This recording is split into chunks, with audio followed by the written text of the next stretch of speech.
Subhanallah, alhamdulillah. Wala ilaha illallah wallahu akbar wala hawla wala quwwata illa billahil aliyyil azim adada kulli harfin kutiba wa yuktaba bilal abidin dahara dakhilin subhanak la ilma lana illa ma 'allamtana innaka antal alimul hakim ya fatahu ya alim ya fatahu ya alim ya fatahu ya alim افتح لنا فتحا قريبا مبينا قال المؤلف مسلم سليمان شيخ الاسلام كتب الدعوة والإرشاد الحبيب عبد الله بن علي محمد حدد في تعريف رسالة المعاونة والمظاهرة المؤازرة للراغبين من المؤمنين في سلوك طريق الآخرة إلى أن قال رضي الله تعالى ونفعنا به بعلوم في دارنا آمين ورضي الله تعالى عنكم أجمعين.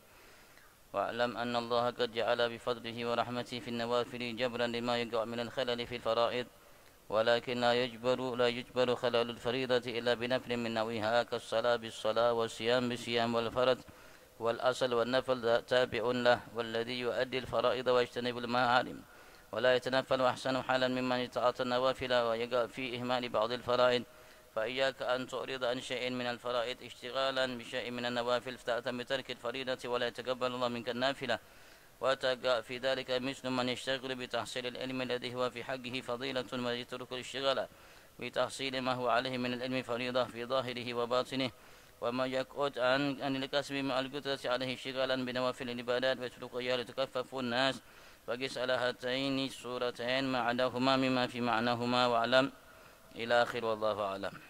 Alhamdulillah.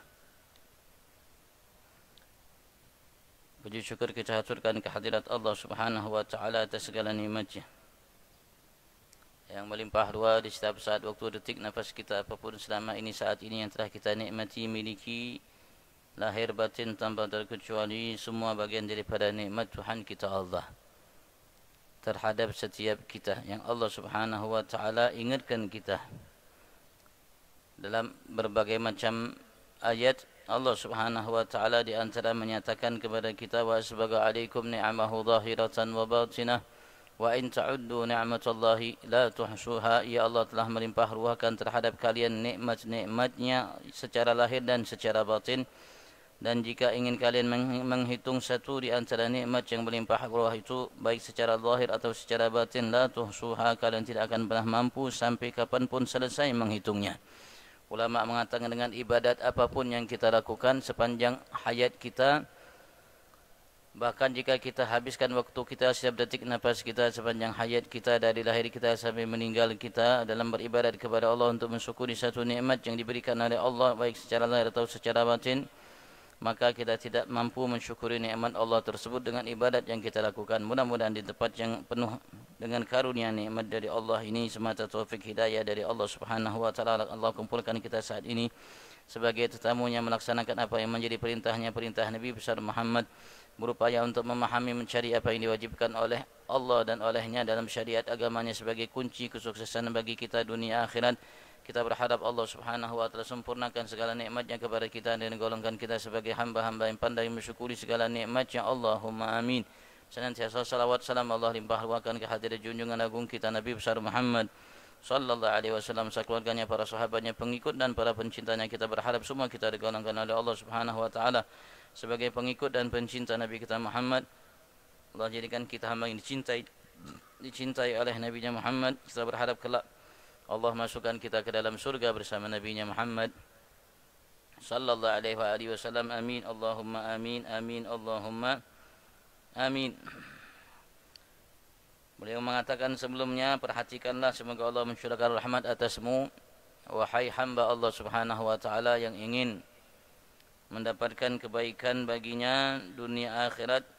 Apa yang tercantum dalam hadis qudsi ini dari rahasia dan berbagai macam ma'arif pengetahuan yang besar dan yang tersimpan dalamnya dari hal-hal yang amat sangat luar biasa yang dijanjikan oleh Allah kepada seseorang hamba, sehingga Allah Subhanahu wa taala menjadikan ia hamba yang dicintainya, sehingga Allah Subhanahu wa taala mencintai apa yang dicintai olehnya dan tidak menyukai apa yang tidak disukai olehnya, dan ia tidak mendapatkan kedudukan tersebut kecuali dengan melaksanakan apa yang diperintahkan oleh Allah Subhanahu wa taala sebagai kewajiban dan memperbanyak apa yang disunnahkan oleh Nabi besar Muhammad. Semua ia lakukan karena menginginkan apa yang ada di sisi Allah Subhanahu wa taala.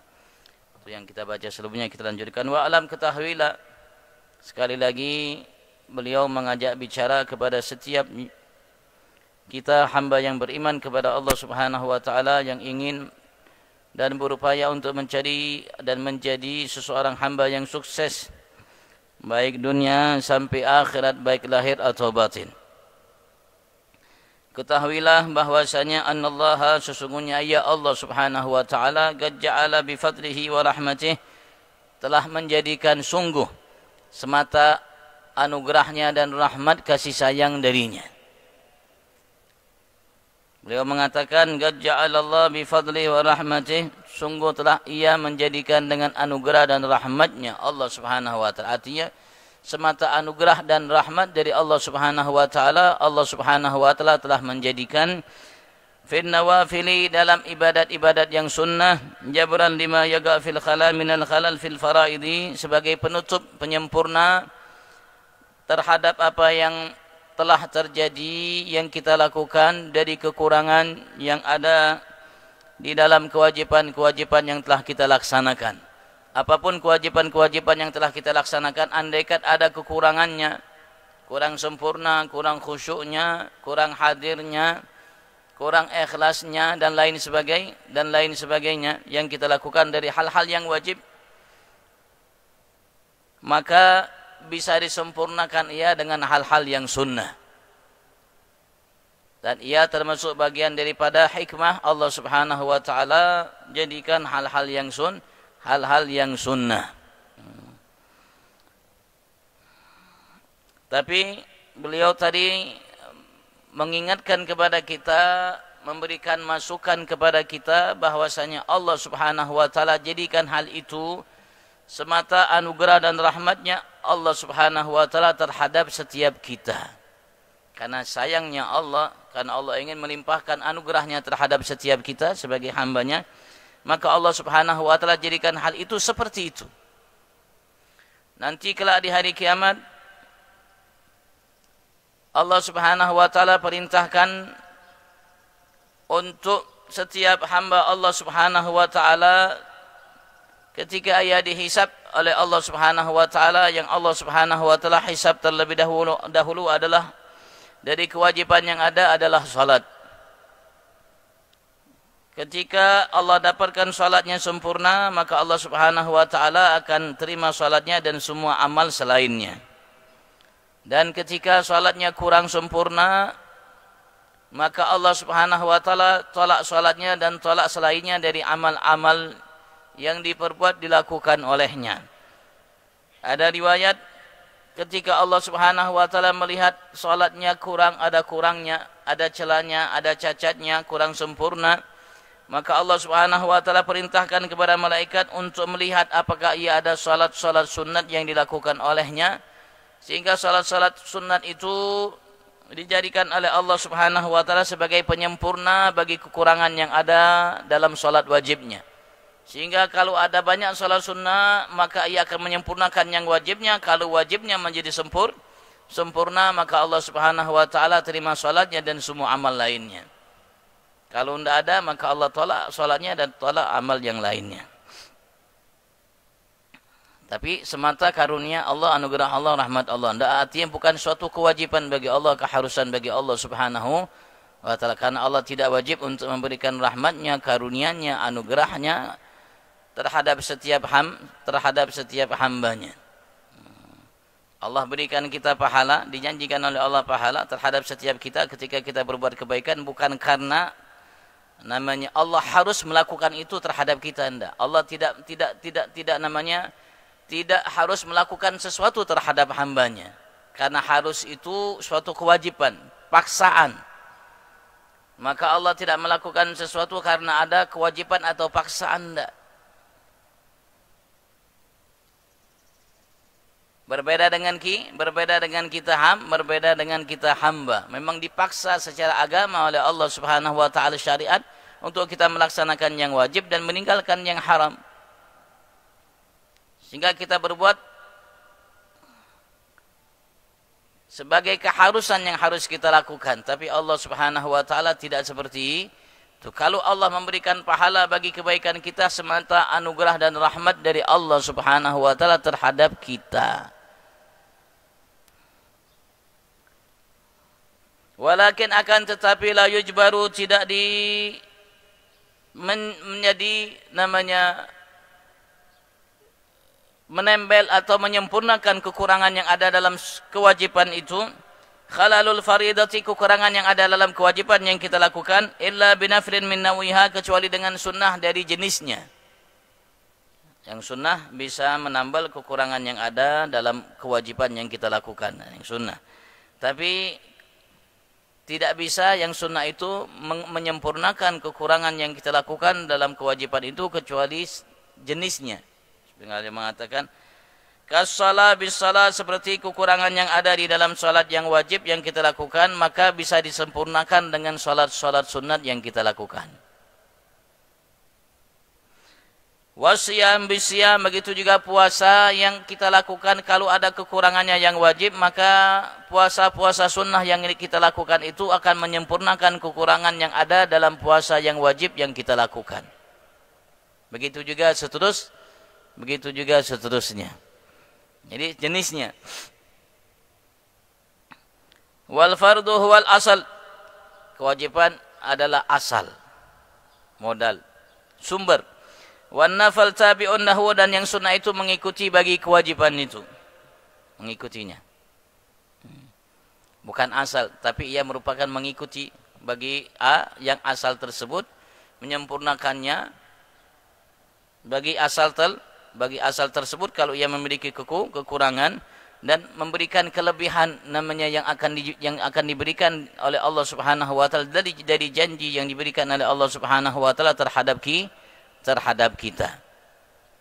Artinya untuk mendapatkan surga Allah Subhanahu wa taala, asalnya modalnya harus kita melaksanakan yang wajib. Baik yang harus kita lakukan atau yang harus kita tinggalkan.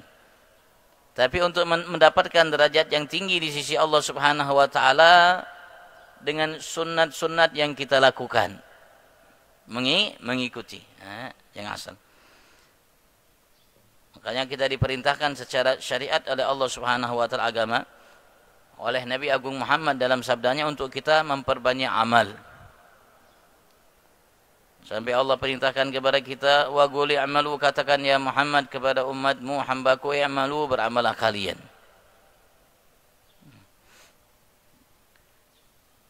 Apapun kita harus namanya beramal. Tidak boleh kita berpangku tangan. Tidak boleh kita berpasrah. Selagi kita mampu untuk berbuat, maka kita harus berbuat.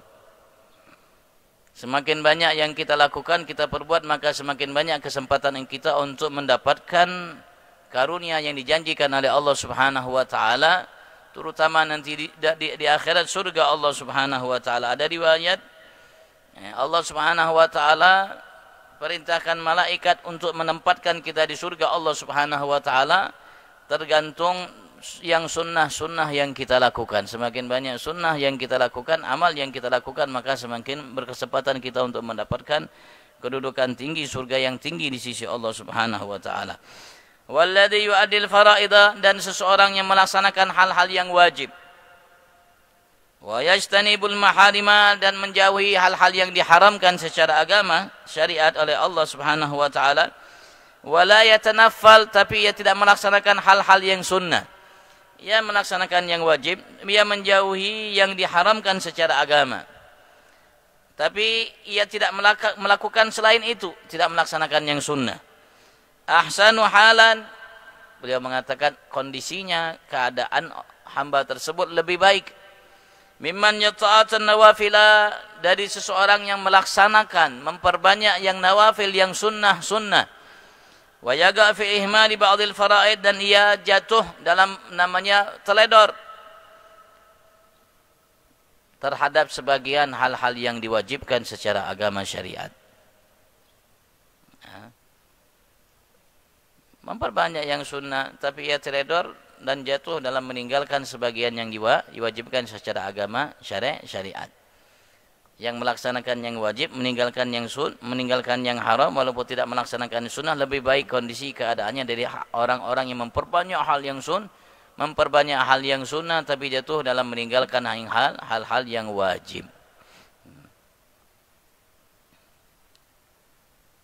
Fa'ayyak, maka iyak, aku ingatkan anda, kata Habibul Haddad, hati-hati an tu'rida an syai'in minal faraidi, engkau tu'rid, berpaling dari syai'in, sebagian minal faraid, dari hal-hal yang diwajibkan secara agama syariat, artinya meninggalkannya apapun kewajiban tersebut. Isyighalan bi syai'in minan nawafil, karena menyibukkan dirimu dengan sesuatu sebagian dari hal-hal yang sunnah, karena engkau sibukkan namanya waktumu, keadaanmu dengan hal-hal yang sunnah, sehingga engkau meninggalkan sebagian yang wajib. Awas, hati-hati, jangan kau lakukan hal tersebut.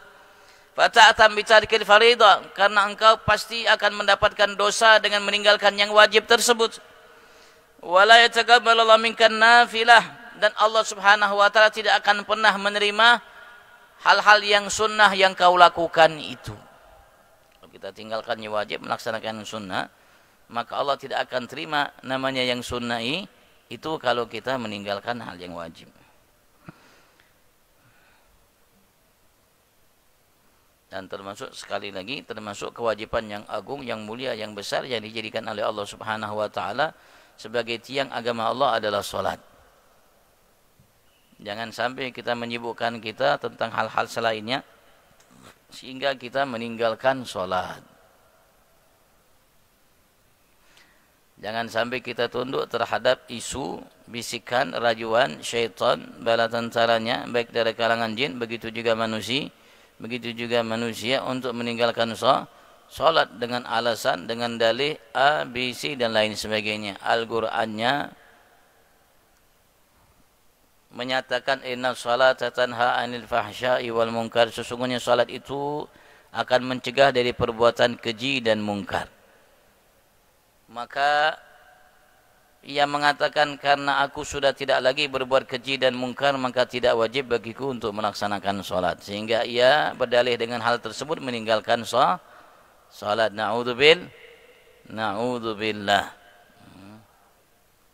Maka beliau mengatakan, awas hati-hati, harus kita waspada, jangan sampai kita terkena racun yang diberikan oleh iblis, syaitan, baik dari kalangan jin, begitu juga dari kalangan manusia, dengan propaganda, dengan dalih apapun, untuk kita meninggalkan yang diwajibkan oleh Allah, terutama hal itu salat, yang di dalamnya seluruh kebutuhan yang kita butuhkan dalam hidup kita itu ada di dalam salat. Kalau kita teliti mengenai masalah salat, maka kita akan dapatkan semua itu yang kita butuhkan dalam salat kita sudah kita ajukan di hadapan Tuhan kita Allah Subhanahu wa taala sebagai harapan kita kepada Allah.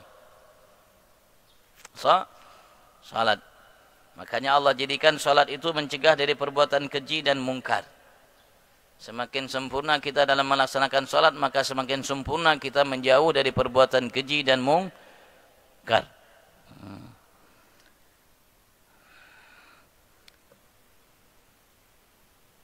Wadhalik mithal man yashghulu bi tahsilil ilm, hal tersebut seperti contohnya seorang yang menyibukkan dirinya untuk mendapatkan ilmu, mencari ilmu. Alladhi huwa fi haqqi fadilah, yang mana ilmu tersebut pada haknya, pada dirinya fadilah atau suatu kelebihan, bukan suatu kewajiban. Kalau ia dapatkan, ia cari, ia pelajari, suatu kelebihan yang ia akan dapatkan, bukan suatu kewajiban baginya untuk ia cari ilmu tersebut. Artinya bukan yang wajib tapi yang sunnah. Wa yatrukul isyghal bi tahsil ma huwa alaihi min al-ilmi fariidah fi dhahiri wa batin, tapi ia meninggalkan untuk menyibukkan dirinya untuk mendapatkan, mencari apa yang wajib atasnya dari ilmu pengetahuan, baik secara lahirnya begitu juga secara batinnya. Jangan sampai kita lakukan hal seperti itu. Tak jadi masalah kita menyibukkan diri kita mencari ilmu pengetahuan yang kita akan mendapatkan dengan sebabnya fadilah, kelebihan.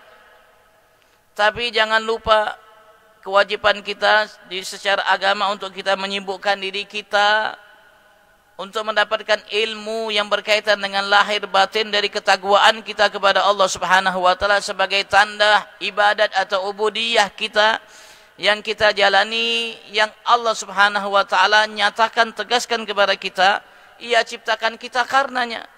Allah menegaskan, wa ma khalaqtul jinna wal insa illa liya'budun. Aku tidak ciptakan jin dan manusia kecuali untuk menyembahku.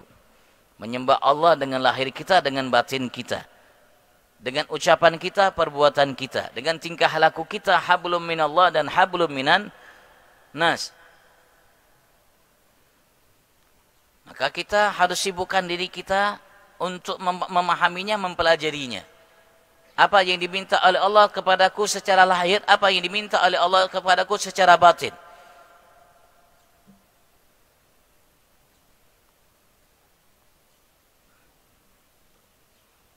Disebutkan oleh para ulama kita fikih, hal-hal yang berkaitan dengan bagaimana kita menjalankan perintah Allah secara lahir. Baik itu sholat, baik itu puasa dan lain sebagainya. Baik muamalat kita antara Allah atau muamalat kita antara sesama kita.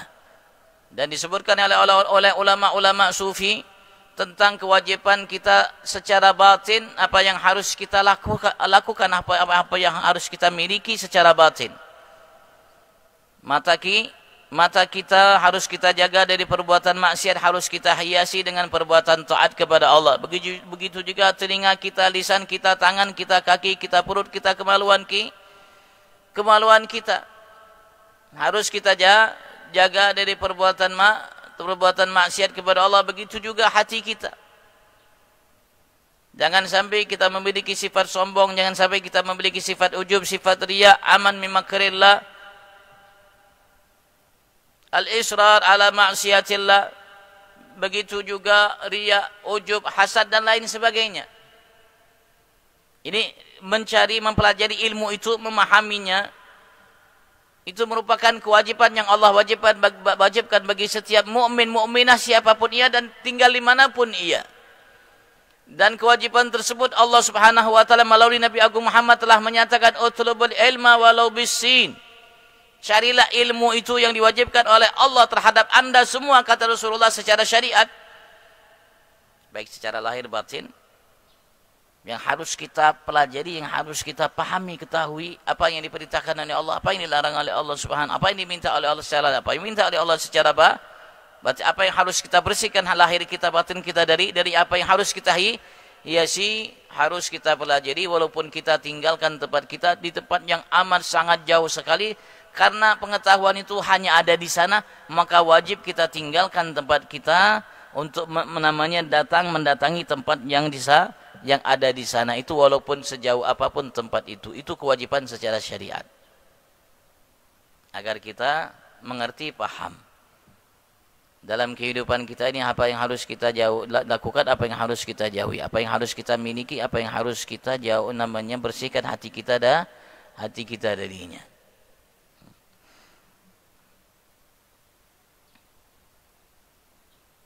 Ya, tak jadi masalah namanya kita kuliah dengan bidang apapun yang kita inginkan dalam kuliah kita, tapi harus kita belajar tentang sholat. Bagaimana tata cara melaksanakan sholat, apa rukunnya sholat, apa syaratnya sholat, apa yang wajib dalam sholat, apa yang haram dalam sholat, apa yang sunnah di dalam sholat. Begitu juga puasa, begitu juga muamalat, begitu juga apa yang wajib dalam harta kita secara syariat. Apa aturannya, kepada siapa harta ini saya berikan, arahkan untuk mengeluarkan zakat, wajib kita belajar. Begitu juga ketika datang bulan puasa, bagaimana rukun puasa, apa kewajiban yang harus kita jalin, apa yang harus kita jauhi dari hal-hal yang dilarang oleh Allah dalam berpuasa. Begitu juga haji dan umrah, apa rukunnya, apa wajibnya, apa syaratnya, apa yang dilarang di dalamnya, apa sunnah-sunnah yang membuat haji saya, umrah saya menjadi sempurna, bagaimana tawaf yang diperintahkan itu, cara melaksanakannya, bagaimana sa'i itu, apa yang harus saya lakukan, apa yang harus, itu semua merupakan bagian daripada kewajiban fardu ain bagi bagi semua kita. Bagi semua kita fardu ain. Tak jadi salah, tak jadi masalah setelah kita memahami hal tersebut kita kuliah mencari bidang-bidang yang kita inginkan. Bahasa Inggris bukan suatu kewajiban bagi kita, karena kalau kita tidak memahami bahasa Inggris tak jadi masalah. Walaupun harus ada satu orang paling minim di tempat kita, di provinsi kita harus menguasai muslim bahasa Inggris. Jadi fardu kifayah. Tapi yang memiliki fardu kifayah itu harus memiliki fardu ain, sehingga kita, siapapun kita, apapun status profesi sosial kita, kita muslim yang benar-benar dalam keislaman kita. Kita mukmin yang benar-benar dalam keimanan kita itu yang diinginkan secara syariat agama. Kenapa? Karena Allah Subhanahu wa taala memang sengaja ciptakan manusia ini untuk menjadi khalifah. Inni ja'ilun fil ardi khalifah. Makanya Allah utus para nabi, para rasul sebagai khalifah yang Allah Subhanahu wa taala jadikan bagi setiap umat, dan mereka panutan bagi umat untuk menjadi khalifah Allah Subhanahu wa ta'ala, untuk menjalankan wa ma khalaqtul jinna wal insa illa liya'budun dalam kehidupan mereka di muka bumi ini.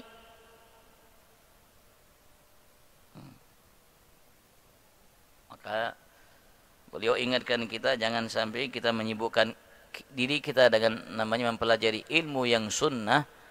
Kelebihan yang kita miliki kalau kita memahaminya, tapi kita meninggalkan ilmu yang wajib. Sekarang kalau seandainya kita sedang kuliah, kita tidak mengerti apa itu rukun salat, syarat salat, membatalkan salat, sunnah-sunnah salat, adab salat, sebelum salat, dalam salat, setelah salat, maka silakan kuliah, tapi wajib kita untuk sambil mencari, mempelajari itu dari orang. Dari seseorang yang tepat memahaminya, kita wajib untuk belajar. Kalau tidak, kita akan berdosa. Karena Rasulullah SAW akan disebutkan mewajibkan kita untuk menuntut ilmu. Seperti tadi, artinya diwajibkan, kalau kita laksanakan namanya berpahala, kalau tinggalkan berdosa. Wa man yaqud anil kasab, seperti juga seseorang yaqud anil kasab, dia duduk untuk meninggalkan usaha mencari nafkah, untuk memenuhi kebutuhan hidupnya, makannya, minumnya, pakaiannya, rumah tempat tinggalnya, dan lainnya kebutuhannya. Dia duduk berpaku tangan untuk meninggalkan usaha itu, ma'al qudra alaih, padahal ia mampu untuk melakukannya. Ia mampu untuk berusaha, kuat badannya, sehat, akalnya sehat. Alhamdulillah. Dia mampu untuk mencari, mampu untuk berusaha. Isyghalan, tapi ia tinggalkan karena isyghalan, karena menyibukkan dirinya binawafilil ibadat, dengan ibadat-ibadat yang sunnah. I'tikaf di masjid, walaupun i'tikaf di masjid, tapi dia punya anak, dia punya istri, dia juga punya dirinya harus ia penuhi untuk kebutuhan dirinya. Maka dia harus berusaha untuk mencari apa yang membuat kebutuhan dirinya, makannya, minum, selainnya terpenuhi.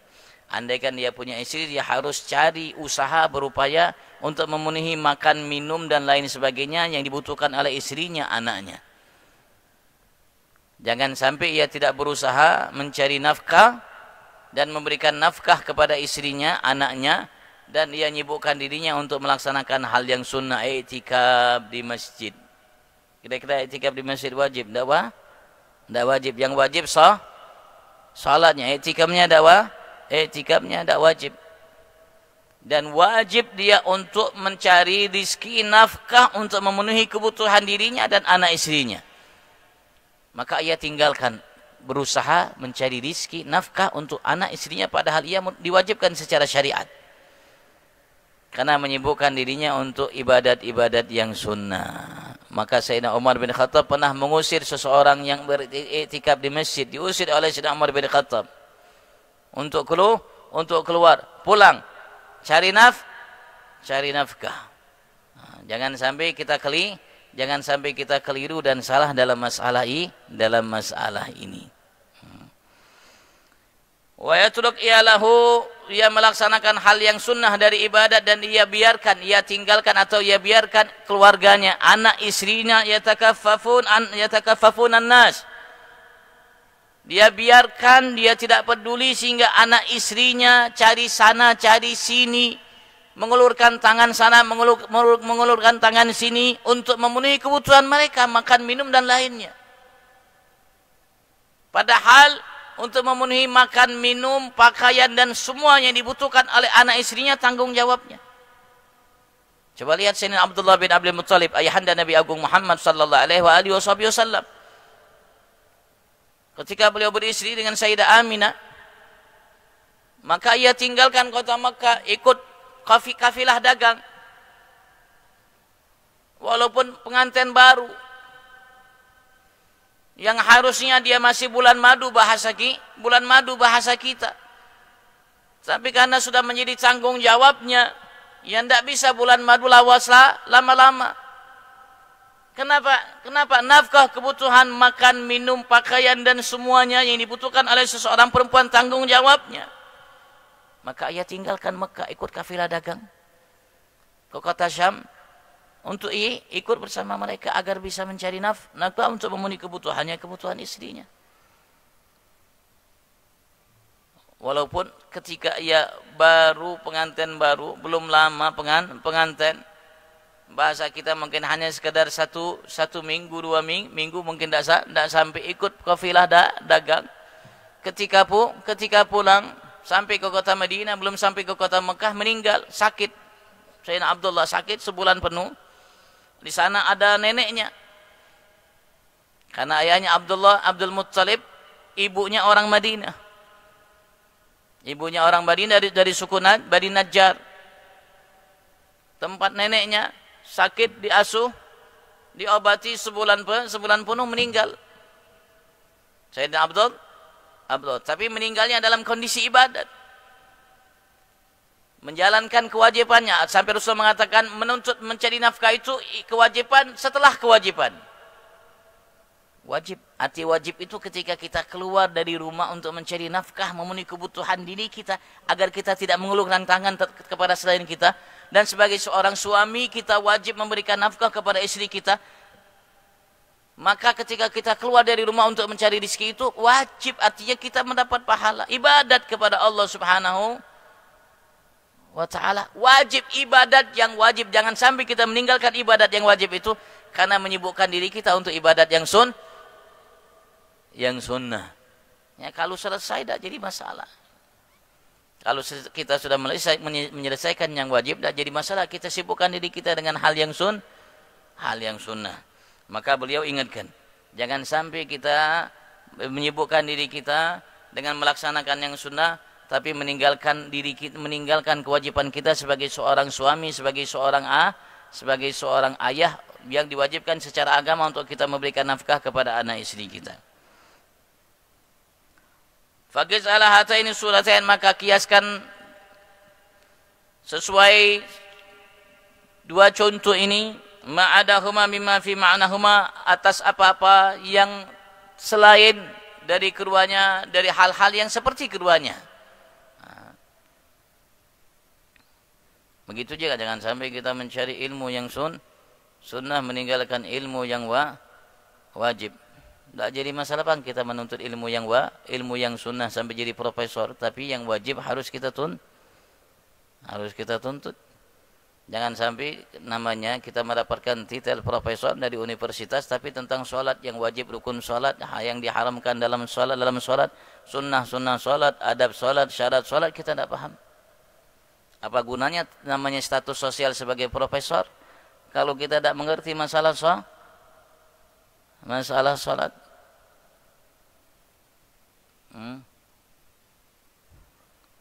Wa'lam, dan ketahuilah anak, sesungguhnya engkau la tasil, tidak akan pernah sampai ilal qiyam bimtithali ma faradallahu alaika min ta'atih, untuk melaksanakan, mendirikan senantiasa sebagai tanda engkau melaksanakan apa yang diwajibkan oleh Allah terhadap dirimu min taati, dari ketaatannya. Tidak bisa kita melaksanakan, menjalankan ketaatan yang diwajibkan oleh Allah terhadap kita. Wajtinabi ma harramallahu alaika min ma'siyati, dan menjauhi apa yang diharamkan oleh Allah terhadap kita dari perbuatan maksiat kepadanya. Tidak bisa kita laksanakan itu, jalankan itu, dirikan, tegakkan itu. Wa ilal amal, dan kepada amal,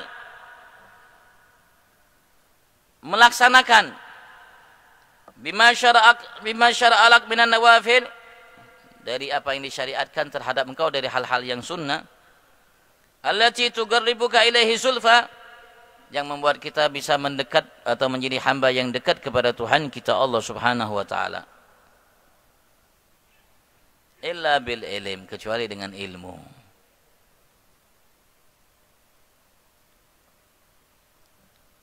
Nah, bagaimana kita akan melaksanakan perintah Allah sebagai ketaatan kita kepada Allah kalau kita tidak mengetahui, memahami apa yang ketaatan yang harus kita jalani?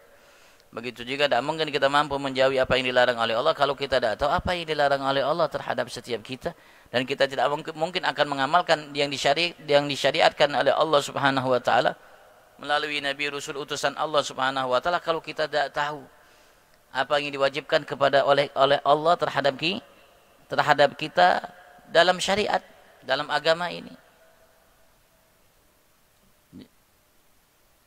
Ya harus bagaimana caranya? Harus namanya ilmu, harus belajar, harus menuntut. Dan ilmu itu harus dipelajari, harus dituntut. Sampai Rasul sallallahu alaihi wasallam mengingatkan kepada kita. Nanti kelak di hari kiamat, manusia yang paling menyesal kelak nanti di hari kiamat adalah seorang manusia hamba yang ketika ia hidup di muka bumi ini, selama kehidupannya, masa hidupnya, ia memiliki waktu dan kesempatan untuk menuntut ilmu, artinya agama, yang diwajibkan secara agama syariat, tapi ia tidak gunakan waktunya itu untuk menuntut ilmu. Itu yang paling menyesal. Itu yang paling menyesal. Seorang hamba yang ada kesempatan dia untuk menuntut ilmu tapi ia tidak gunakan waktunya untuk menuntut ilmu, itu adalah hamba yang paling menyesal nanti kelak di hari kiamat. Kenapa? Karena ilmu modal. Bagaimana kita menjalankan perintah, menjauhi larangan, dan melaksanakan apa yang menjadi syariat yang dibawa oleh Nabi Rasul kalau kita tidak tahu. Dan alhamdulillah Nabi Agung Muhammad sallallahu alaihi wasallam beliau memberikan motivasi kepada kita, saran untuk kita dan mengharuskan kita mencari ilmu itu minal mahdi ilal lahal, dari semenjak kita lahir sampai kita meninggal. Karena kadang-kadang ada hal-hal yang sepele yang kita anggap, yang disyariatkan oleh Allah melalui Nabi Agung Muhammad yang sunnah barangkali. Barangkali sunnah itu sunnah yang ringan sekali untuk kita kerjakan, tapi dengan pahala yang begitu besar. Padahal sunnah itu sudah berada di hadapan kita. Dan kala itu kita mampu untuk melaksanakannya, tapi karena kita tidak tahu, maka kita biarkan, kita tinggalkan. Ya karena tidak tahu. Padahal kalau kita lakukan, kita akan mendapatkan kebaikan yang begitu besar dari Tuhan kita Allah Subhanahu wa taala. Dan kita harus tahu setiap sunnah yang disunnahkan oleh Nabi besar Muhammad sallallahu alaihi wasallam, apapun sunnah, walaupun apapun sunnah itu, maka ia sarana untuk kita mendapatkan keridhaan Allah Subhanahu wa taala. Yang nilai keridhaan Allah itu kalau kita dapatkan lebih daripada dunia seisinya, bahkan lebih daripada nikmat yang disiapkan oleh Allah bagi hambanya dalam surga Allah Subhanahu wa taala. Dan ada amalan-amalan yang kecil, yang ringan yang kita lakukan dan dengan pahala yang begitu besar yang dijanjikan oleh Nabi Agung Muhammad sallallahu alaihi wasallam. Dan kita mampu melakukannya karena kita tidak tahu, maka kita mengabaikannya. Kenapa? Karena tidak tahu. Karena secara agama syariat kita diwajibkan menuntut ilmu. Sampai kapan? Sampai mati. Fa'alaika bitalabih, maka hendaklah engkau harus mencarinya. Ilmu itu harus dicari. Dan harus didatangi. Faqad qala alaihi salatu wasallam, maka sungguh alaihi salatu wasallam nusul, mudah Allah limpahkan salawat salam atas yang pernah mengatakan dalam sabdanya, talabul ilmi faridatun ala kulli muslim. Menuntut ilmu itu, mencari ilmu itu suatu kewajiban. Faridah, suatu kewajiban yang besar ala kulli muslim, atas setiap muslim dimanapun mereka tinggal. Wajib artinya mencari ilmu syariat yang diwajibkan oleh Allah untuk kita kerjakan dan diwajibkan oleh Allah untuk kita jauhi. Kita harus tahu apa yang dilarang oleh Allah Subhanahu wa taala. Harus tahu, harus paham, dan ini merupakan kewajiban bagi setiap kita. Kalau kita sebagai seorang ayah, sebagai seorang bunda, maka kewajiban ayah bunda terhadap anaknya. Karena anak itu amanat yang dititip oleh Allah Subhanahu wa taala. Cukup hanya kita sekolahkan TK, SD, SMP, SMA jadi profesor. Kita tidak menjalankan kewajiban kita. Tidak melepaskan tanggung jawab kita atas amanat yang diberikan oleh Allah Subhanahu wa taala dengan melakukan itu sampai kita ajarkan semua yang diwajibkan oleh Allah terhadapnya secara syariat untuk dia lakukan, dan semua yang dilarang oleh Allah Subhanahu wa taala secara syariat untuk dia jauhi. Kewajiban bagi kita orang tua. Dan di antara kewajiban ya kita harus mendidik mereka, mengajarkan kepada mereka bahwasanya bakti kepada orang tua itu suatu kewajiban. Durhaka kepada orang tua itu suatu yang haram, wajib kita kasih tahu mereka. Kalau kita tidak kasih tahu mereka meninggalkan yang wajib, melakukan yang haram, itu ya keteledoran kita. Dosanya dosanya kita juga dapatkan. Sebagaimana kalau kita didik mereka, arahkan mereka untuk mengetahuinya, ketika mereka melaksanakannya, meninggalkannya, kita pun mendapat pahala apa yang didapatkan olehnya. Tapi kalau tidak, kita pun berdosa seperti dosa yang didapat oleh anak kita tersebut.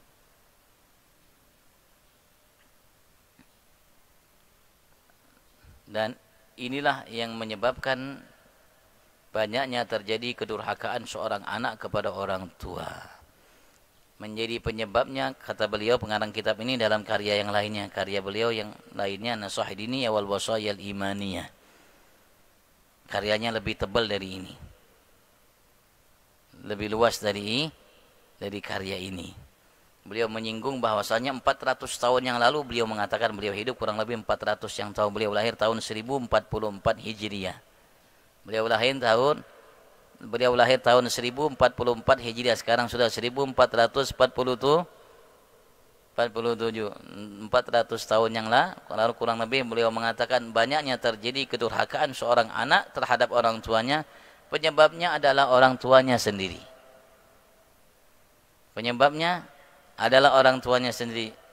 Apa yang dimaksud olehnya? Ya karena orang tuanya tidak mendidiknya. Maka itu Rasulullah SAW dalam doanya beliau mengatakan sebagai motivasi, dorongan, anjuran bagi Rasulullah untuk kita orang tua. Beliau pernah mengatakan, Allahumma arham walidan a'ana waladahu ala birrih. Ya Allah, berilah, limpahkanlah kasih sayangmu, rahmatmu terhadap orang tua. Terutama kita sebagai seorang ayah yang telah membantu anaknya untuk berbakti kepadanya. A'ana waladahu ala birrih, yang telah membantu ia, orang tua itu, akan anaknya ala birrih, untuk berbakti kepadanya. Artinya perlu bantuan dari kita. Perlu arahan dari kita, perlu perhatian dari kita. Karenanya Rasulullah mengatakan dalam kalimat yang lainnya, kullu mauludin yulad alal fitrah, setiap anak itu dilahirkan dalam kondisi fitrah, suci, artinya bisa menerima apapun yang kita berikan kepada mereka, kita arahkan terhadap mereka. Fa'abawah, maka kedua orang tuanya lah menjadi penyebab yumajjisanihi wa yuhawidanihi wa yunassiranihi wa yumajjisanihi atau kama qala al-Islam, menjadikan ia Yahudi, Nasrani, Majusi.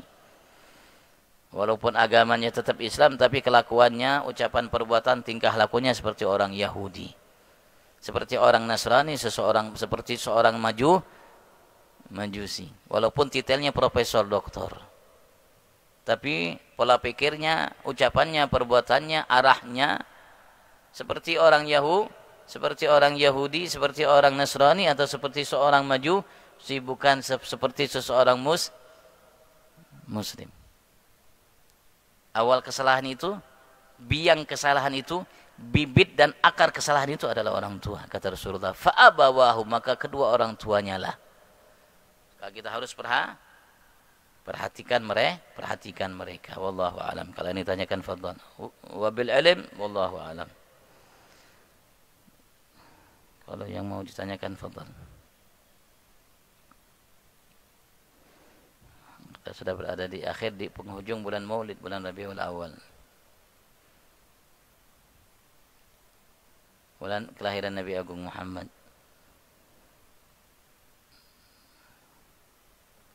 Semakin cinta kita kepada Nabi Muhammad, semakin tahu arah kita. Semakin kita mengerti arah. Apa yang harus kita lakukan, apa yang harus kita berbuat untuk diri kita, keluarga kita. Assalamualaikum warahmatullahi wabarakatuh. Assalamualaikum. Terima kasih Ustaz kesempatannya. Sering saya rasakan dan saya amati begitu ya. Sekarang ini banyak orang yang tanda anil fahsya dan mungkar tapi tidak sholat. Tetapi ada juga orang yang sholat tapi tetap melaksanakan fahsya dan mungkar. Ini bagaimana Ustaz? Apakah yang ini seumpamanya, apakah orang yang tanda anil fahsya dan mungkar itu tidak sholat ya, tidak sholat. Kemudian yang satunya tadi sholat tapi tidak tanda anil fahsya dan mungkar. Ini di mana kedudukan sholat Ustaz? Terima kasih.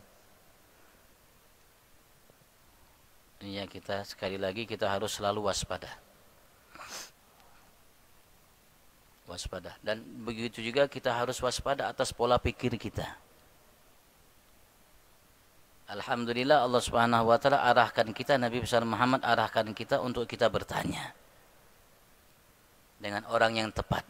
Fas'alu ahla dzikri in kuntum la ta'lamun. Kata Allah Subhanahu wa taala. Kita diperintahkan untuk bertanya. Seseorang yang melarang dari perbuatan keji dan mungkar, tapi kalau dia tidak sholat, seorang itu telah melakukan perbuatan keji yang mungkar yang terbesar.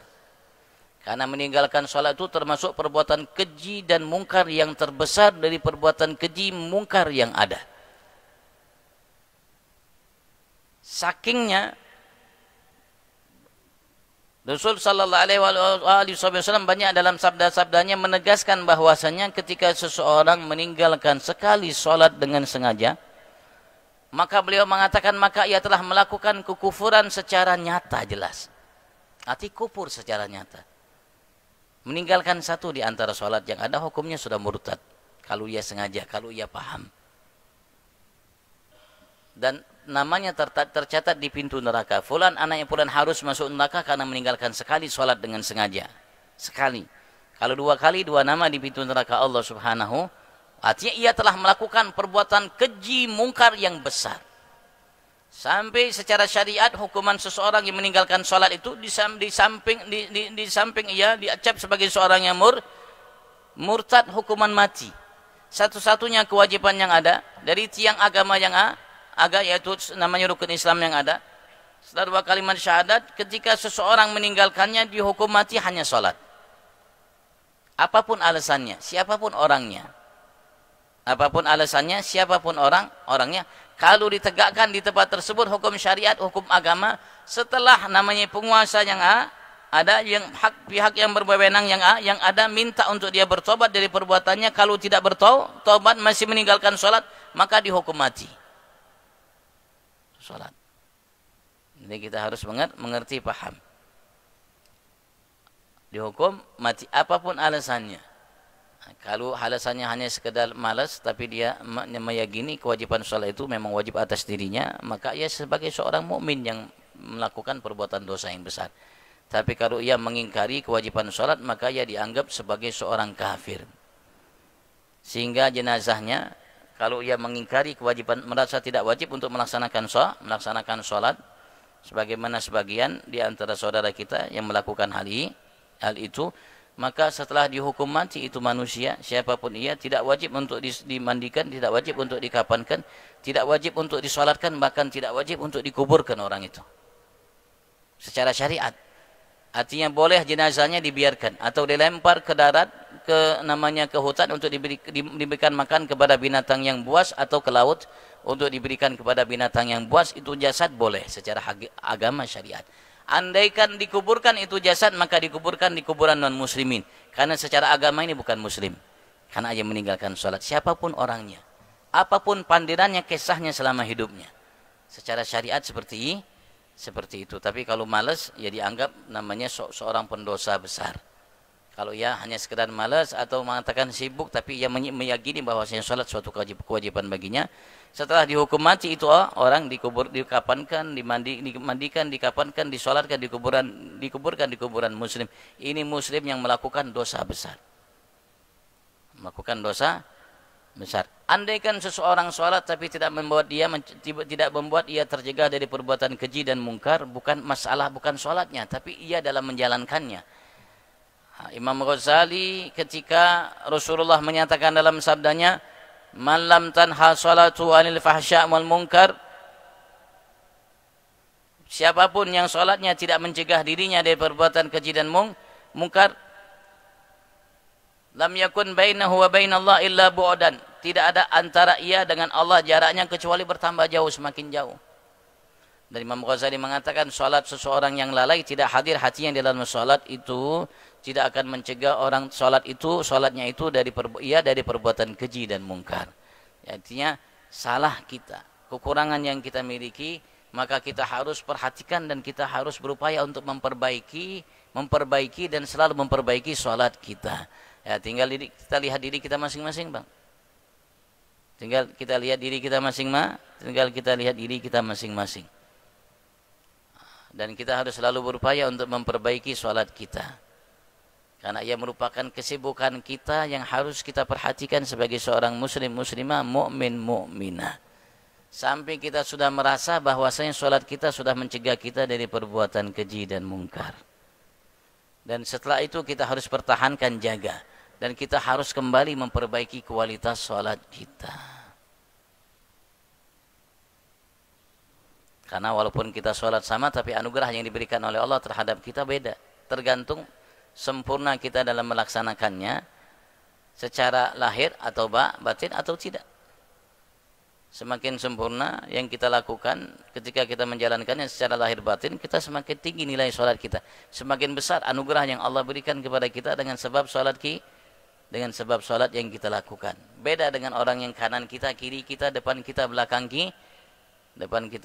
kita. Barangkali ada di antara kita ketika melaksanakan sholat, Rasulullah mengatakan ada kelompok-kelompok yang Allah tidak angkat sholatnya walaupun hanya sejengkal dari kepalanya. Harusnya kalau sholat kan dibawa oleh malaikat, dibawa sampai ke langit pertama, tembus ke langit ketujuh, sampai dihadapkan di hadapan Allah sholatnya. Tapi ada manusia-manusia, kata Rasulullah, yang sholatnya itu tidak terangkat di atas kepalanya walaupun hanya satu jengkal. Tidak sampai naik sholatnya, dilemparkan kembali kepada orang yang melaksanakannya. Artinya sholatnya tidak diterima oleh Allah Subhanahu wa ta'ala. Ada kekurangan yang dilakukan olehnya dalam sholatnya. Maka kekurangan itulah yang menghantarkan dirinya tidak tercegah dari perbuatan keji dan mungkar dari sholat yang dilakukan olehnya. Padahal harusnya sholat itu sebagaimana firman Allah, "Inna sholata tanha 'anil fahsya'i wal munkar."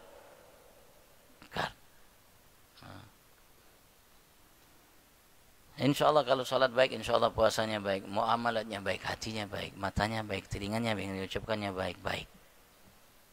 Semakin baik sholatnya akan semakin baik.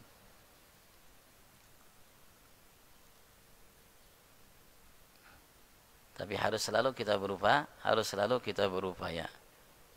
Karena perintah Allah untuk kita bertakwa, beribadat kepada Allah bukan hanya secara lahir, secara batin pun seperti itu. Jangan sampai kita merasa baik. Kita juga harus perhatikan kita ada hati yang menjadi sumber penyebab kebaikan kita atau keburukan kita. Kalau hati ini baik, maka semua akan baik. Kalau hati ini bersih, semua akan bersih. Kalau sudah hati ini buruk, jelek, maka semua akan menjadi jelek. Maka hati kita harus perhatian dengannya. Jangan sampai kita merasa kita sudah berbuat banyak, tapi ternyata karena hati kita jelek, sehingga perbuatan banyak itu tidak ada satupun yang diterima Allah. Karena hati kita jelek. Ada sifat ujubnya, merasa besar, merasa hebat, merasa mulia, merasa tinggi, merasa. lupa bahwasanya kebaikan, perbuatan dan semua yang ia miliki anugerah itu hanya Allah. Yang harusnya ia rasakan besar itu hanya Allah. Allahu Akbar. Tapi ternyata ia merasa sehingga ia menghinakan orang lain, timbul sifat sombong. Nanti belum lagi ada sifat ujub, ada sifat namanya hasad, ada sifat higid, ada sifat riya, ada sum'ah, ada nanti fakhr dan lain sebagainya yang menyebabkan amal kita karena sebab sifat yang jelek yang kita miliki itu tidak diterima, ditolak oleh Allah Subhanahu wa taala. Wallahu a'lam. Allah berikan kita sehat afiat, sehat lahir batin, sehat lahir kita, batin kita lah sehat, hubungan kita dengan Allah sehat, dan mudah-mudahan sehat kita dalam menjalankan ibadat salat sehingga insyaallah kita sehat. Sukses dunia dan akhirat fi afiyah wa ila hadratin Nabi Sayyidina Muhammad sallallahu alaihi wa alihi wasallam. Al-Fatihah.